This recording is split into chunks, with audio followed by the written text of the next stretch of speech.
فروری 1992 کا واقعہ ہے کہ فقیر نے جامع مسجد عثمانیہ بہادر آباد میں نماز جمعہ کا خطبہ دیا۔ بیان کے دوران امت مسلمہ کی ذبح حالی کا تذکرہ چل پڑا تو فقیر نے کہا، اب یہاں سے اتنی بات کہنے کے بعد حضرت پیر صاحب نے مسلمانوں کے اوپر جو زوال آیا تھا، مسلمانوں کے جو برے حالات آئے تھے اور جس مشکلوں سے گزرنا پڑا ہے، جو ظلم مظالم ہوئے ہیں، اس پر بات کی تھی۔ چونکہ ابھی تھوڑا لمبا ہے اس لیے اس کا خلاصہ یہی عرض کر دیا گیا۔ اگر آپ اس چیز کو پڑھنا چاہتے ہیں تو آپ کتاب PDF بھی ڈاؤن لوڈ کر سکتے ہیں، انٹرنیٹ پر اویلیبل ہے۔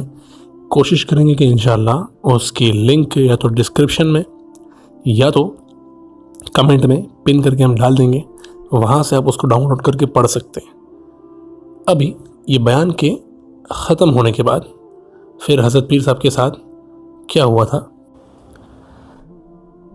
نماز جمعہ کے بعد محترمی جناب سعید الظفر صاحب نے فقیر سے کہا کہ حضرت آپ وسط ایشیا کی ریاستوں کا دورہ کریں۔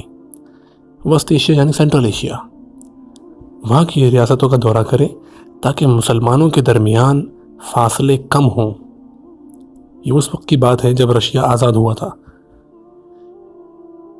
تو یہ وقت کی اہم ضرورت ہے۔ فقیر نے اس بات میں کہا انشاءاللہ۔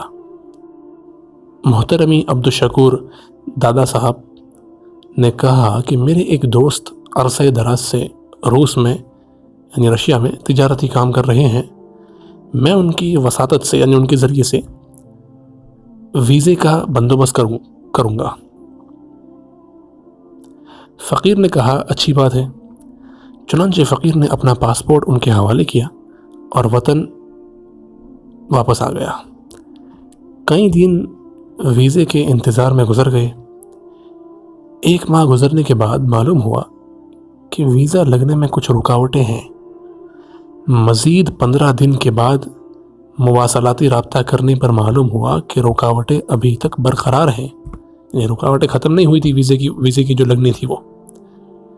فقیر متفکر ہوا، یعنی حضرت کو فکر ہوئی اور بارگاہ ایزدی میں اللہ کے یہاں متوجہ ہوئے، سجدہ ریز ہو کر دعائیں مانگی۔ فقیر متفکر ہو کر بارگاہ ایزدی میں سجدہ ریز ہو کر دعا مانگتا رہا۔ اسی دوران محبی و مشفقی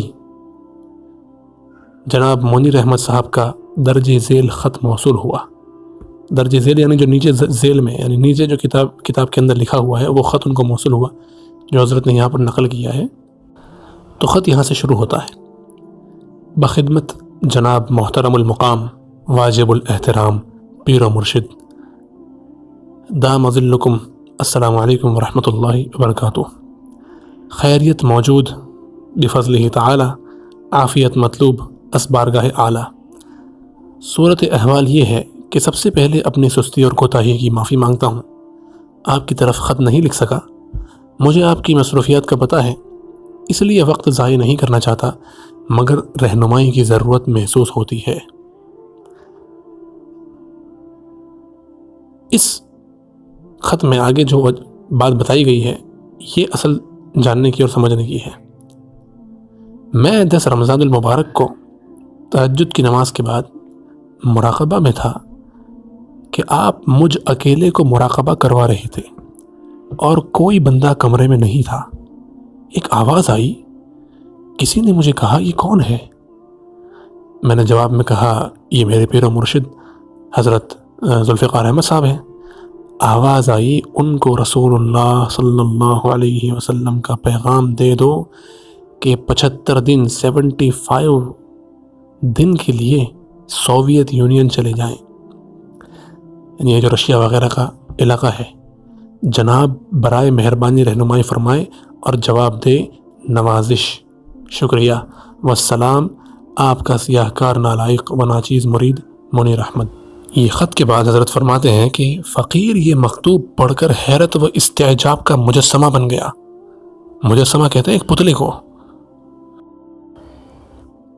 منیر احمد صاحب کو فقیر کے آئندہ لائحہ عمل کا قطعاً علم نہیں تھا، پھر انہوں نے یہ بات کیسے لکھ دی؟ دل میں خیال آیا کہ جب اللہ تعالیٰ چاہتا ہے تو لنگڑے مچھر سے اور کمزور مکڑی سے بھی کام لے لیتا ہے۔ کیا بعید ہے، یعنی کیا دور ہے کہ فقیر جیسے کم عمل اور بے بضاعت سے بھی اشاعت دین کا کام لے لیا جائے۔ دوسرے دن اطلاع ملی کہ فقیر کے پاسپورٹ پر ازبکستان کا ویزا لگ چکا ہے۔ فقیر نے ایک ہم مشرب دوست سے مشورہ کیا تو انہوں نے کہا کہ ماضی بعید میں سلسلہ عالیہ نقشبندیہ کی نسبت شریفہ وسط ایشیا سے، یعنی سینٹرل ایشیا سے پاک و ہند میں منتقل ہوئی۔ اب لگتا ہے کہ عصر حاضر میں، یعنی ابھی کے زمانے میں، یہ قرض واپس کرنے کے لیے اللہ تعالیٰ نے آپ کو چن لیا ہے، لہٰذا اس کار خیر میں تاخیر نہیں ہونی چاہیے۔ کار خیر یعنی نیک کام کے اندر تاخیر نہیں ہونی چاہیے، اس کو لیٹ نہیں کرنا چاہیے۔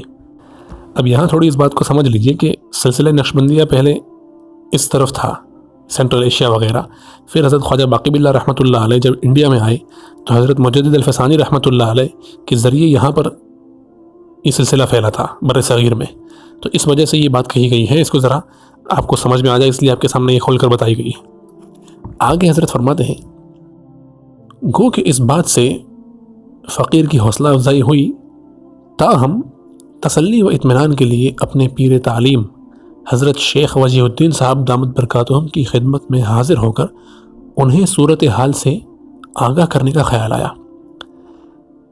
جب انجینئرنگ یونیورسٹی میں حاضر ہو کر حضرت شیخ صاحب دامت برکاتہم کو احوال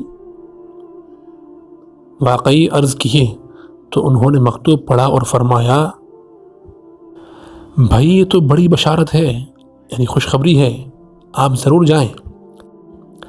حاضرین مجلس میں سے، یعنی مجلس میں جو لوگ حاضر تھے، ان میں سے ایک صاحب نے فرمایا، شیخ صاحب یہ تو قرض لوٹانے جا رہے ہیں۔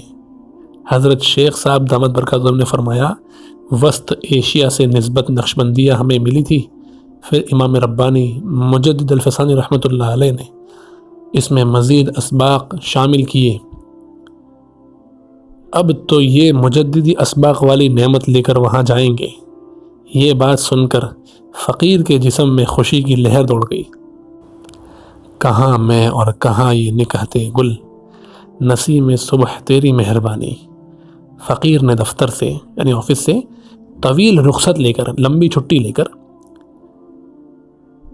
رخت سفر باندھا اور آغاز سفر کرتے ہوئے زبان حال سے کہا، جس کے ناموں کی نہیں ہے انتہا، ابتدا کرتا ہوں اسی کے نام سے۔